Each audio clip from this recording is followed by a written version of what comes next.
Assalamualaikum warahmatullahi wabarakatuh. Selamat pagi atau selamat siang ataupun selamat malam siswa-siswiku sekalian. Bertemu lagi dengan Pak Mutakin ya di mapel yang sama, mapel kemuhammadiyahan. Ya, kemarin kita sudah membahas tentang organisasi, dari pengertian organisasi, kemudian AD/ART Muhammadiyah ya. Pada pertemuan kali ini kita membahas tentang keanggotaan Muhammadiyah dan bentuk kepemimpinan Muhammadiyah. Oke, sebelum mulai pembelajaran, kita berdoa terlebih dahulu agar kita diberi kemudahan dalam proses pembelajaran. Berdoa dimulai.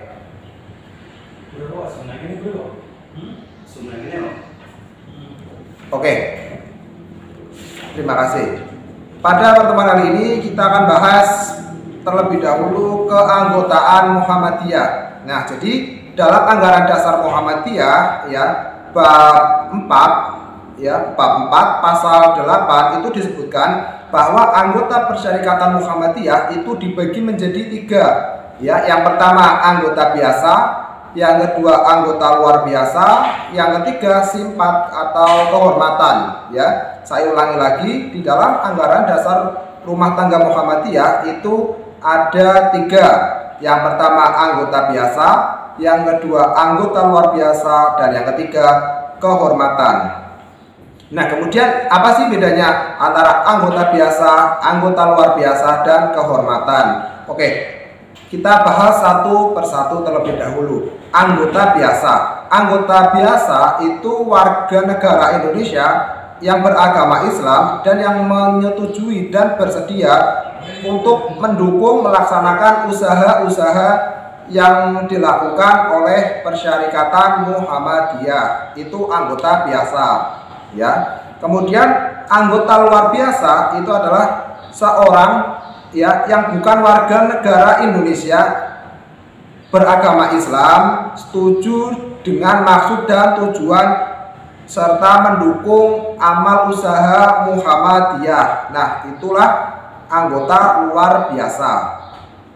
Nah, sedangkan anggota kehormatan ya, anggota kehormatan adalah seorang yang beragama Islam, berjasa terhadap Muhammadiyah karena kewibawaannya dan keahliannya diperlukan atau bersedia membantu Muhammadiyah.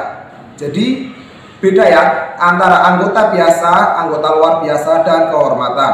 Anggota biasa ya itu yang pertama cirinya warga negara, kemudian beragama Islam ya, yang ketiga menyetujui dan bersedia mendukung atau melaksanakan usaha-usaha dengan maksud dan tujuan Muhammadiyah.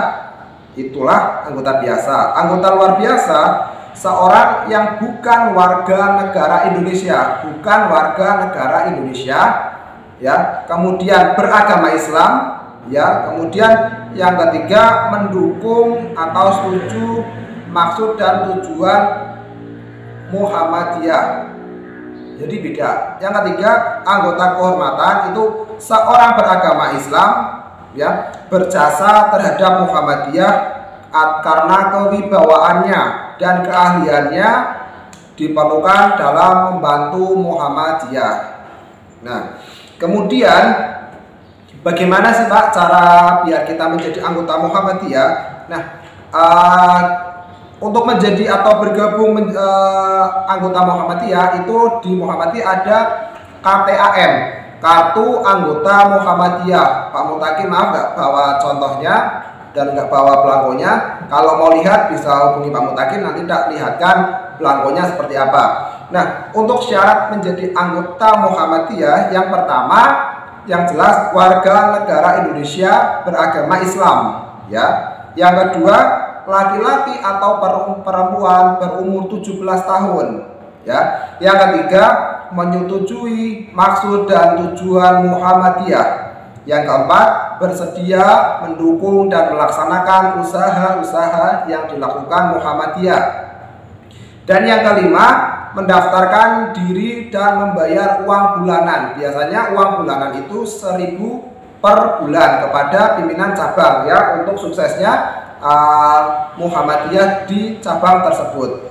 Nah, Itulah persyaratan memiliki atau tergabung menjadi anggota Muhammadiyah. Kemudian prosedur untuk membuat kartu anggota Muhammadiyah, ya, yang pertama itu mengajukan permohonan, ya, permohonan ke ranting, kemudian di ACC oleh cabang. Nah, setelah itu kirim lewat online, ya, ada website sendiri, kemudian mengupload foto, kemudian membayar, kemudian membayar uang jasa pengiriman, seperti itu. Mudah sekali, ya. Yang penting mendapat stempel atau tanda tangan ranting, kemudian cabang, seperti itu.